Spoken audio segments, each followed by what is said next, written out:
Hah? Ada apa nih? Apa nih? Halo teman-teman semuanya, sebelumnya perkenalkan nama saya Kayla Sabita dari nomor absen 16. Nama saya Yasinta Aurelia Marani dari nomor absen 35. Nama saya Mayang Aura Ramadhani, nomor absen 18. Nama saya Sinas Jamarita Putri, nomor absen 31. Nah teman-teman, jadi hari ini kita akan membahas bab 5 ya, tentang komunikasi visual. Simak video berikutnya. Ayo. A. Konsep komunikasi visual. Yang pertama, bagan proses komunikasi. Pengertiannya yaitu komunikasi adalah proses penyampaian dan penerimaan pesan. Unsur-unsur komunikasi terdiri dari yang pertama yaitu sender atau pengirim adalah orang yang menyampaikan pesan. Yang kedua, encoding atau penyandian, yaitu proses mengubah ide menjadi pesan berupa kata, gambar, dan simbol. Yang ketiga, message atau pesan, yaitu isi yang ingin disampaikan. Yang keempat, media atau channel atau disebut juga saluran, yaitu perantara penyampaian pesan yang berupa lisan, tulisan, gambar, dan internet. Yang kelima, decoding atau pemahaman, yaitu proses penerima memahami pesan. Yang keenam, receiver atau penerima, yaitu orang yang menerima pesan. Yang ketujuh, respons atau tanggapan, yaitu reaksi awal penerima. Yang kedelapan, feedback atau umpan balik, yaitu balasan dari penerima ke pengirim. Yang kesembilan, noise atau gangguan, yaitu hal yang menghambat komunikasi. Berikut adalah bagian 5.1 tentang proses komunikasi. 2. Komunikasi visual. Pengertian komunikasi visual adalah penyampaian pesan melalui gambar. Ciri-ciri 1. Langsung dilihat dan dipahami. 2. Bertujuan mempermudah penyampaian informasi tanpa banyak kata. Proses praktik komunikasi gambar. 1. Perupa atau penggambar membuat ide atau pesan. 2. Pesan divisualkan dalam karya atau gambar. 3. Karya diterima dan dinilai oleh apresiator atau pengamat. 4. Terjadi petanggapan atau penilaian terhadap karya. 3. Mengidentifikasi pesan dalam gambar ilustrasi. 1. Pesan merupakan inti dari komunikasi gambar. 2. Tanpa pesan, gambar tidak memiliki makna. 3. Contoh, rambu lalu lintas yang langsung dipahami tanpa penjelasan. 4. Fungsi komunikasi gambar. 1. Identifikasi, mengenalkan sesuatu seperti logo atau simbol. 2. Informasi, memberi pengetahuan seperti peta atau rambu. Promosi atau iklan, menarik perhatian agar orang membeli sesuatu. 4. Persuasi, meyakinkan orang seperti poster ajakan. Propaganda, membentuk citra atau opini masyarakat. Yang kelima, fungsi komunikasi secara umum. Komunikasi dilakukan melalui simbol verbal dan nonverbal dan berfungsi untuk yang pertama, menyampaikan pikiran dan perasaan. Yang kedua, berinteraksi dengan orang lain. Yang ketiga, memberi informasi. Yang keempat, menambah pengetahuan. Yang kelima, hiburan. Yang keenam, mengurangi ketegangan.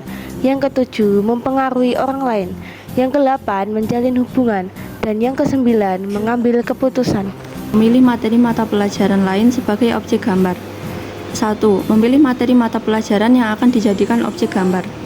Materi dari mata pelajaran lain dapat dijadikan objek gambar. Pilih materi yang mudah dipahami dan berkaitan dengan seni rupa. Contoh objek dapat diambil dari berbagai mata pelajaran. A. Mata pelajaran sejarah sebagai objek gambar. Gambar dapat diambil dari peristiwa atau peninggalan sejarah. Contoh, relief candi dan ilustrasi cerita sejarah.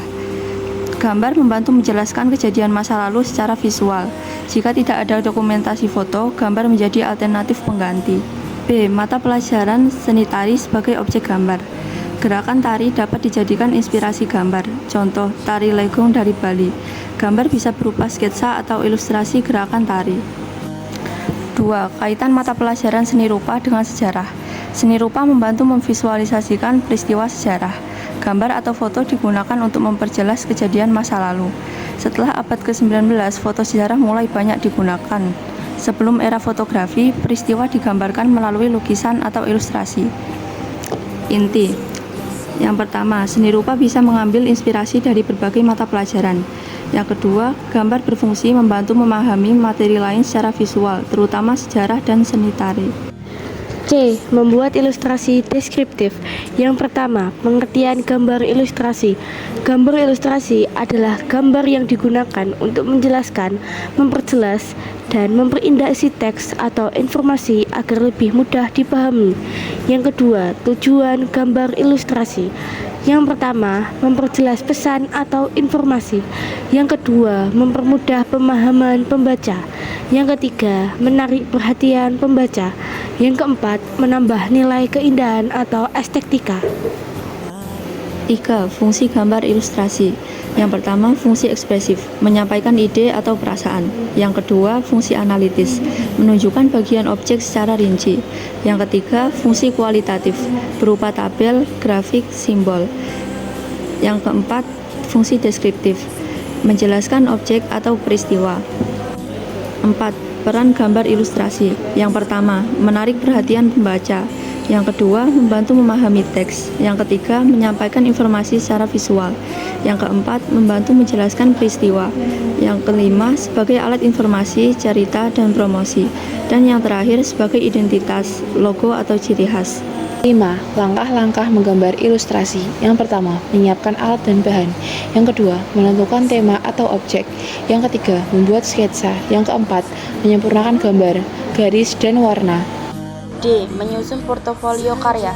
Pengertian: portofolio merupakan kumpulan bukti belajar atau hasil karya atau proses pembuatan karya yang didokumentasikan agar perkembangan pencapaian tujuan dapat dilihat secara jelas. Cara membuat portofolio: 1. Membuat daftar isi portofolio. 2. Membuat kerangka portofolio. 3. Melampirkan data diri pemilik. 4. Menguraikan tujuan dan pencapaian. 5. Menguraikan proses pembuatan karya ilustrasi deskriptif. 6. Melampirkan foto proses sketsa dan konsep pembuatan karya ilustrasi deskriptif. 7. Membuat uji publik dengan mengundang guru mata pelajaran yang bersangkutan untuk melakukan penilaian. Publikasi karya. 1. Pengertian publikasi karya yaitu kegiatan menyajikan atau mempresentasikan karya seni rupa agar dapat dinikmati masyarakat luas dan memperoleh umpan balik. Yang kedua, fungsi publikasi karya. Yang pertama, media penyampaian ide dan pesan. Yang kedua, media penyampaian pengetahuan. Yang ketiga, penggerak sosial. Yang keempat, media hiburan. Yang terakhir, media penjualan karya komersial. Yang ketiga, model publikasi karya, yaitu 1. Media offline, menyajikan karya secara langsung kepada publik atau pemeran kelas, galeri, aula sekolah, atau bazar. Yang kedua, media online, menyajikan karya secara virtual di media sosial, Instagram, YouTube, atau WhatsApp. Yang keempat, mempersiapkan rancangan materi dan teknik publikasi karya. Proses ini dituangkan dalam bentuk proposal kegiatan. Unsur-unsur proposal kegiatan yaitu yang pertama, judul proposal. Yang kedua, latar belakang kegiatan. Yang ketiga, nama kegiatan. Yang keempat, tema kegiatan. Yang kelima, tujuan kegiatan. Yang keenam, jenis kegiatan. Yang ketujuh, sarana promosi. Yang kedelapan, estimasi anggaran. Yang kesembilan, penutup. Yang kesepuluh, susunan panitia. F. Merancang poster publikasi. Poster adalah media komunikasi visual yang bertujuan menyampaikan pesan dengan bahasa yang jelas, singkat, dan mudah dipahami. Yang pertama, persiapan publikasi karya. 1. Mempersiapkan daftar karya yang akan dipublikasikan. Yang kedua, mengumpulkan foto dokumentasi pembuatan karya. Yang ketiga, melengkapi portofolio. Yang keempat, membuat proposal kegiatan. Yang kelima, merancang poster sebagai media promosi publikasi karya. 2. Unsur-unsur merancang poster. Yang pertama, memiliki tema dan tujuan publikasi karya. Yang kedua, menyampaikan pesan yang singkat, padat, impresif, dan mudah diingat. Yang ketiga, dilengkapi gambar yang sesuai dengan tema. Yang keempat, komposisi huruf tersusun dengan baik. Yang kelima, menggunakan warna yang terang dan mencolok. 3. Tahapan pembuatan poster. Yang pertama, membuat foto karya dari beberapa sudut pengambilan gambar, angle.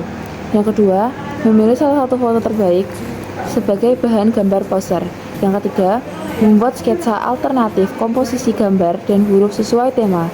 Yang keempat, melakukan pewarnaan sketsa manual atau digital menggunakan program seperti Corel Draw. Yang kelima, memasang poster di tempat strategis seperti kantin, gerbang sekolah, atau mading. G. Pelaksanaan publikasi karya. meliputi 3 tahapan utama.